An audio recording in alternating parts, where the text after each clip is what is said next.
In the spotlight today is one of my favorite artists. Her name is Kate Bush. When she was 9 years old, she received a violin for her birthday, didn't like it much, caught sight of a piano, and she was hooked. By the time she was 18 years old, she had already contacted Dave Gilmour from Pink Floyd and sent him a 3-track demo tape, which he just fell in love with, sent that off to EMI for her, and she had her first debut LP when she was 19 years old, called The Kick Inside, which sold way over 1 million copies. 2.5 years after releasing her debut album, she decided to attempt touring. So she did a 30-concert tour, 30-city concert tour, and she had this wonderful mixture of mime, of dance, something that she studied for a long time, and music. But she hated the touring process, even though her shows got rave reviews. So she concentrates more on the studio. As a matter of fact, by the time she recorded her 4th album, she decided to upgrade her home studio and make it into a professional sounding one. So from then on, she started to record all her albums at home. Basically, she writes, she produces, she arranges, she takes care of all her album covers, she directs her videos. She is a one-woman show with her family helping out a lot. Her brother Patty plays piano and helps the arrangements, and her parents help manage her career. What's interesting is her album, Hounds of Love, is her most successful album to date commercially. Her latest album is called The Sensual World, and The Sensual World for her is her most personal album to date, and she says that it really displays for her the emotional side of a female, and she said that it makes her particularly proud of her work. In the spotlight right after this, one of my favorite artists, Kate Bush.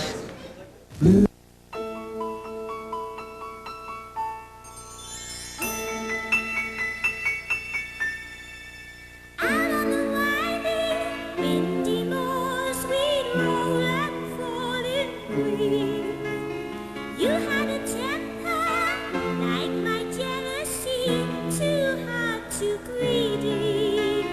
How could you leave me when I needed to possess you? I hated you, I loved you too. Bad dreams in the night. You told me I was going to lose the fight. Leave behind my wonderful. Gets down.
You suffered a fate in the early goings of your career of being somewhat of a pin-up girl in the British pop mags. How did you deal with that? I think what worried me was that it was going to stop people taking my music seriously. I've always found it very complimentary if people said that they find me attractive. And my worry is really that it would get in the way of my music. It's not that I find that so much of a problem as that people wouldn't accept my music, but I don't think that that has been a problem. I think people do seem to accept my music for its sake.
Your main strength lies in your family or your music? I think that's a very difficult question because my family are very important to me and have been around since I was born. whereas my music is something that came much later. But there's such a personal involvement with my music that's very much inspired by people, but it's a very private thing, and it's very much a release for me. I think I get a tremendous amount of support from my family, which is very important to me. And I don't know if music supports you. It's not necessarily a comforting thing, but it's like a very close friend, I guess. I still dream of Organon. I wake up crying, you're making rain, and you're just in reach. When you sleep, escape me, you're like my that glowed in the dark, what made it split.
Spotlight, it's the Thompson Twins.